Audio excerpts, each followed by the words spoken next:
¿Es un partido el de Arabia Saudí que sin jugar ni un minuto quizás te cambió la carrera? No sé si tenéis una pelea con tu padre sobre quién es mejor, si Maradona o Messi. ¿Y cómo lo vivisteis? Pues tuvo que ser un shock, porque además lo que tú dices, sin Klopp seguramente tú no estarías aquí.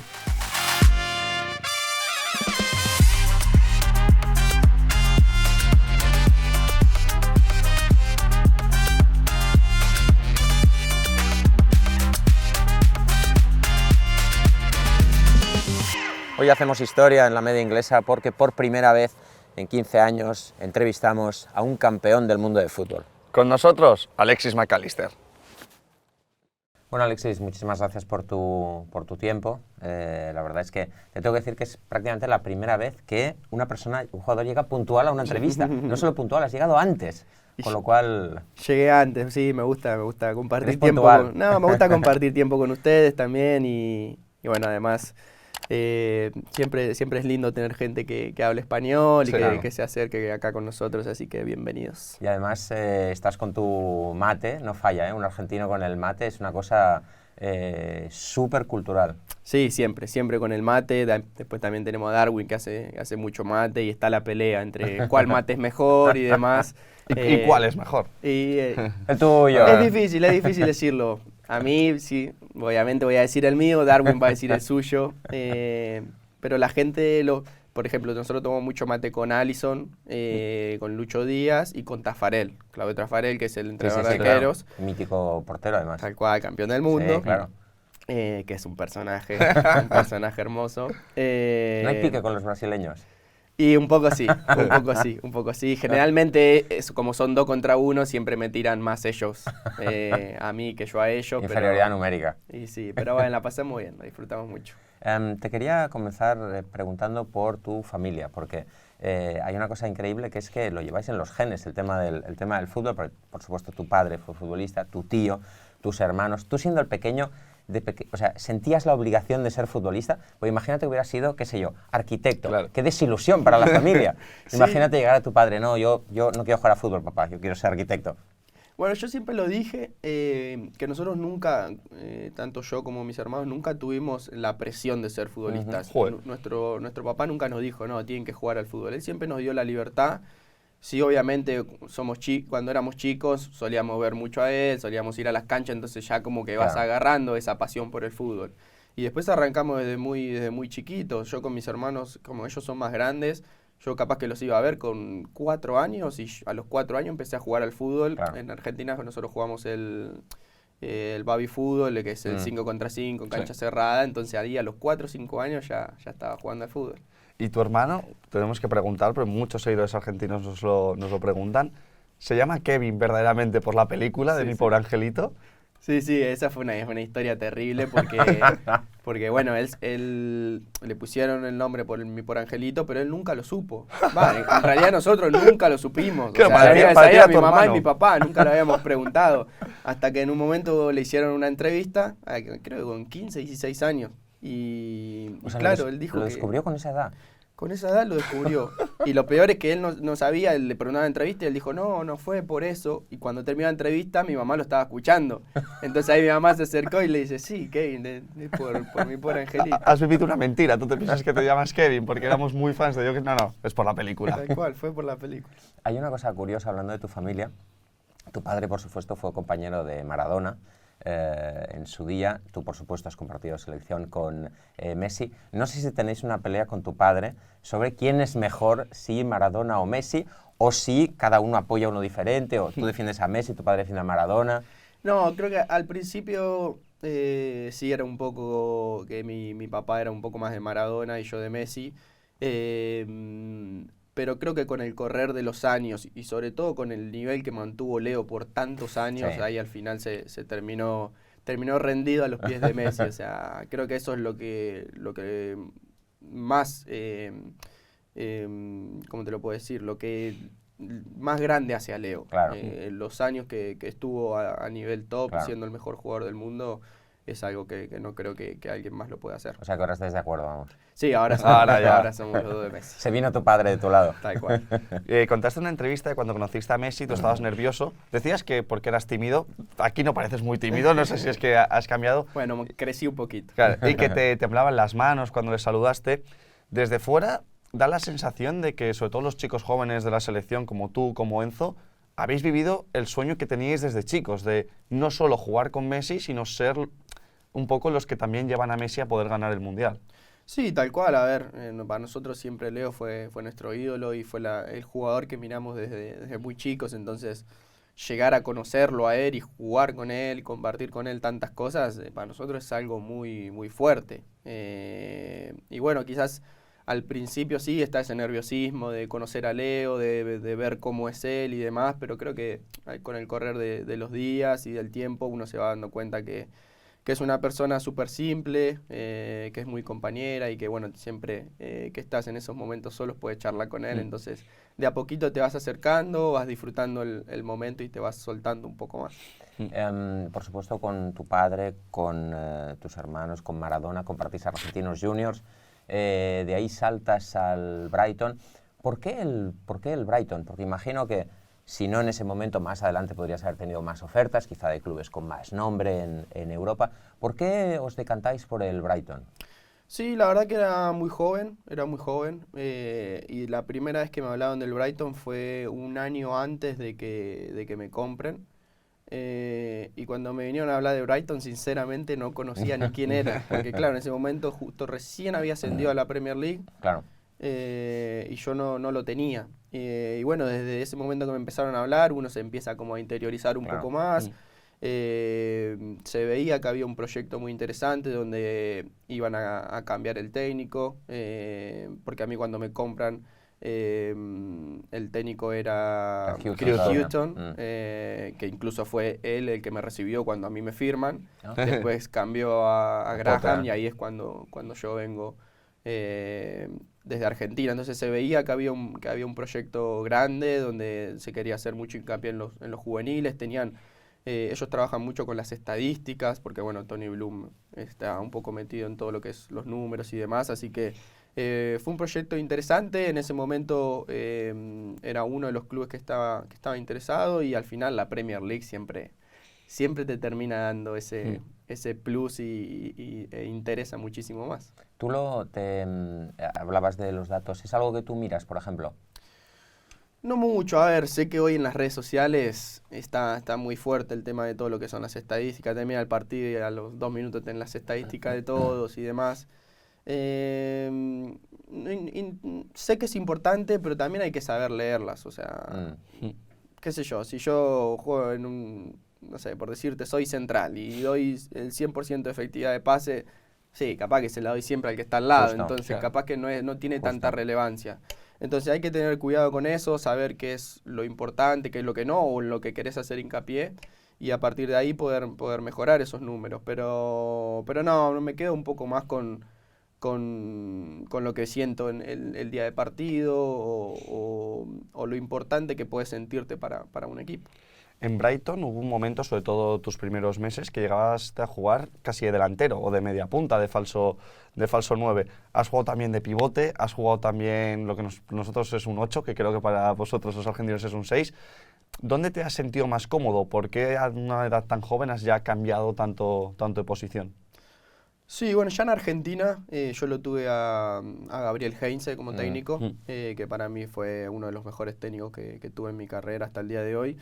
Y ya en ese momento empecé a jugar mucho en distintas posiciones. Como vos decís, en Argentina sería como un doble 6, y había jugado en las dos posiciones. Uno era un poco más defensivo, el otro un poco más ofensivo. Después había jugado de 10, había jugado falso 9.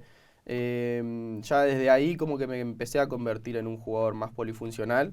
Y bueno, empecé a entender que el fútbol se trata de eso, ¿no? De poder entenderlo, de poder saber cuáles son las funciones en cada posición, y a partir de ahí empecé a mejorarlo. Creo que esos jugadores son importantes a la hora de armar un plantel, a la hora de poder competir, y bueno, siempre me gustó. Yo siempre lo dije que para mí lo más importante es sentirme bien dentro del grupo, del equipo, y poder ayudar, más allá de que a veces qué sé yo, a veces hay detalles que no se ven mucho, pero que al final terminan siendo muy importantes.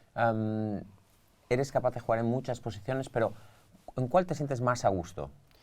Y a mí siempre me gustó más ser el 8, o un doble 6, por así decirlo. Nosotros el 6 en Argentina es el 5, pero más un doble 6, un 8, estar cerca de la pelota, más en la zona central de la cancha. Pero bueno, también he jugado muchísimo de 10. Cuando era chico siempre fui más un 10, más un enganche. Y es una posición que me gusta mucho, pero bueno, como te digo, son dos posiciones bastante diferentes, porque quizás en la de 10 también tenés que jugar un poco más de espalda y bueno, son las dos posiciones que prefiero, 8 o 10, desde ahí la verdad que me da igual. Pero es curioso lo que dices porque tú tienes muchas características para ser 10, para ser media punta, pero ahora mismo hay muy pocos equipos que jueguen con un 10. O sea, lo normal es que si eres media punta ya te retrases un poquito y juegues más en el centro del campo. Sí, bueno, acá en el Liverpool creo que ahora con Arne tenemos un poco más ese 10, capaz que, no sé, tenés jugadores como Curtis Jones y Szoboszlai o Harvey Elliott, que son los que hoy están haciendo ese trabajo, y van mechando un poco, puede ser un 4-3-3 o puede ser un 4-2-3-1, pero sí, creo que tampoco, o sea, el fútbol va cambiando demasiado, eso al final es solo un número, 4-3, 4-5-1, lo que sea, es solo un número y al final hay que moverse en función de la pelota y de los compañeros también. Hablabas antes de Heinze como entrenador. ¿Qué importancia tiene Klopp en el hecho de que vinieras al Liverpool? Y Klopp yo te diría que fue, junto a Julian Ward, las dos personas más importantes para que yo hoy esté acá. Ellos fueron los dos que se interesaron mucho en mí. Yo antes de firmar tuve una charla con Klopp también y eso también fue muy importante para mí, sobre todo del saber que realmente te quieren, ¿viste? Una cosa es ir a un club grande no sé, porque ganaste un mundial o porque tenés un nombre, y otra cosa es saber que el técnico verdaderamente te quiere y que te vas a sentir importante y que vas a jugar. Y bueno, cuando charlé con él, eso fue lo que él me transmitió, lo que al menos yo sentí, y eso hizo muy importante que pueda estar acá, y también el hecho de poder trabajar con él y de aprender de él. Cuando 6 meses después de tu llegar anuncia que se va a ir, que medianamente se retira o se toma un tiempo fuera de los banquillos, ¿vosotros sabíais algo? ¿Os enterasteis a la vez que todos nosotros? ¿Y cómo lo vivisteis? Porque tuvo que ser un shock, porque además lo que tú dices, sin Klopp seguramente tú no estarías aquí. Sí, tal cual. Fue un shock muy grande. Nadie se lo esperaba y nos enteramos, te diría 5 o 10 minutos antes que ustedes. Porque bueno, nosotros... por ejemplo, como hoy llegamos a las 10:30 y bueno, generalmente hacen desayuno, hacemos nuestras cosas, y ese día que llegamos dijeron 10:30 charla.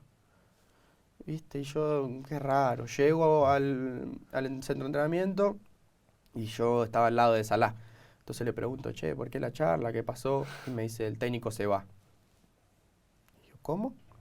Sí, el técnico se va. Digo, no puede ser. Y se empezó a reír, ¿viste? Digo, ¿será verdad o no? Claro, ¿me está vacilando Salah o...? ¿Qué está pasando? Y bueno, ahí entró el técnico y nos comunicó que se iba a ir a final de temporada. Y bueno, fue fuerte porque nadie lo esperaba, porque es una persona y una leyenda de este club, así que... bueno, fue un poco triste el saber de que se iba, pero bueno, al final es una decisión muy personal y obviamente la respetamos e intentamos dar lo mejor. Creo que fue una temporada que al final nos costó un poquito y no pudimos encontrar nuestro mejor nivel, pero bueno, terminamos con una copa al menos. ¿Qué es lo primero que se te pasa? Cuando de repente ya no solo te vacila Salah, sino que escuchas a Klopp diciendo que se va. ¿No tienes miedo o tienes expectativas o...? No miedo, pero sí, obviamente, cada vez que hay un cambio de entrenador, se renueva un poco todo y puede pasar cualquier cosa. Sí. O sea, creo que tuvimos bastante suerte de que el club encontró un candidato muy fuerte y creo yo el indicado para estar acá, como lo es Arne. Y bueno, hoy creo que estamos en un gran nivel donde... estamos superando las expectativas, diría yo, porque creo que a principio de temporada nadie se esperaba, ni siquiera yo por lo menos, nos esperábamos estar en el lugar en el que estamos hoy. Y bueno, eso en gran parte es gracias a Arne y después obviamente a un grupo que tiene una ambición y una mentalidad muy, muy fuerte. De hecho, como dices, muchos esperábamos efectivamente incluso un bajón después de Klopp, porque ha pasado en grandes clubes que han cambiado de entrenador, los Wenger, Ferguson y demás. No solo no ha habido bajón, sino que ha habido incluso mejoría. No sé qué cosas tú sientes que Arne ha mejorado o ha cambiado, o cuál es la clave para que haya sido una transición tan fluida. Sí, creo que la principal diferencia está en que antes éramos un equipo muy, muy directo y hoy somos un equipo donde intentamos tener un poco más de paciencia y un poco más de posesión. Creo que con la calidad de jugadores que tenemos, con la capacidad física que tienen los jugadores que tenemos, tener la posesión y por momentos poder descansar con la pelota nos ayudó muchísimo a que estemos más frescos a la hora de hacer pequeños esfuerzos. Y bueno, creo que esa es quizás un poco la diferencia. Después te diría que las ideas principales son más o menos las mismas y creo que por eso el grupo también se siente tan cómodo. ¿Crees que es un estilo que te viene mejor? Que un juego menos directo y con más importancia del balón. Sí, creo que sí. Creo que sí, porque bueno, yo tengo quizás una característica de ser más un jugador con la pelota, capaz que físicamente no soy rápido, no soy el más fuerte y demás, pero a partir de la pelota quizás puedo crear un poco más y bueno, creo que con este estilo de juego sí puede ser que esté un poco más cómodo, pero bueno, también hubo cambio de posición porque con López jugaba mucho de 6, entonces son varias cosas. Por supuesto, como buen argentino tienes aquí tu termo personalizado con imágenes de la Copa del Mundo. Ahí está, imagino que es, por supuesto, pues, el momento más orgulloso de tu carrera hasta ahora. Sin embargo, fue una Copa del Mundo que no empezó precisamente bien, con una derrota contra Arabia Saudí. Yo no sé cómo fue ese vestuario después de ese debut. No, la verdad que fue bastante tranquilo. Obviamente había tristeza, había desilusión, pero bueno, fueron 5 o 10 minutos donde estuvimos un poco con la cabeza agacha, donde fue un golpe que obviamente nos pegó, pero al ratito ya salieron nuestros líderes a levantar un poco la cabeza, a levantar el grupo, porque al final seguía dependiendo de nosotros, así que obviamente fue un golpe duro, como te digo, pero aún así el equipo siempre estuvo fuerte y siempre confió en nosotros mismos. Hablas de que salieron los líderes a hablar, pero después de ese partido en el que contra Arabia Saudí no juegas, también salieron los jóvenes, salisteis los jóvenes, tú y Enzo, que empezasteis tú ya fuiste titular y creo que Enzo salió desde el banquillo contra México y luego ya fue titular. ¿Es un partido el de Arabia Saudí que sin jugar ni un minuto quizás te cambió la carrera? Sí, bueno, yo diría más que el que me cambió la carrera fue Scaloni porque tuvo los huevos para ponerme, ¿no? Estábamos en una situación que era ganar o ganar y él aún así tuvo ese coraje para decir, bueno, vamos a poner a Alexis que tiene 21 años, que nunca jugó un partido en un mundial o que tiene 2 partidos con la selección, entonces mi agradecimiento va siempre para con él. Obviamente después uno tiene que rendir adentro de la cancha, que es quizás la parte más difícil, pero bueno, creo que esa confianza que siempre me dio el técnico desde el primer momento fue muy importante, tanto para mí como para Enzo o para los más jóvenes. Antes de acabar, que tenemos que acabar ya porque tienes que ir a entrenar, hay una cosa que siempre nos hace mucha gracia en el canal, que son los aficionados argentinos, la reacción que tienen, la forma que viven el fútbol. Hay muchos vídeos virales que nos hacen mucha gracia, sobre todo últimamente salen muchos niños, como el de Aguante Talleres, que además tu hermano juega en Talleres. Yo no sé si tú has visto esos vídeos. No te he tirado una diagonal, es mi favorito. Es loquísimo. Ese que habla de Cavani. De Cavani. Yo lo miro en el Valencia, dice. Sí. Es loquísimo, o sea, la forma en que los argentinos viven el fútbol desde pequeños es loquísimo. Sí, la verdad que sí, hay una pasión muy, muy grande por el fútbol, por los equipos. Creo que se extraña un poquito eso también, ¿no? O sea, a ver, acá son muy pasionales y demás, pero la forma en que lo viven quizás es diferente, o cómo en Argentina cantan los 90 minutos, acá quizás es un poco más reaccionar a lo que va pasando dentro del partido.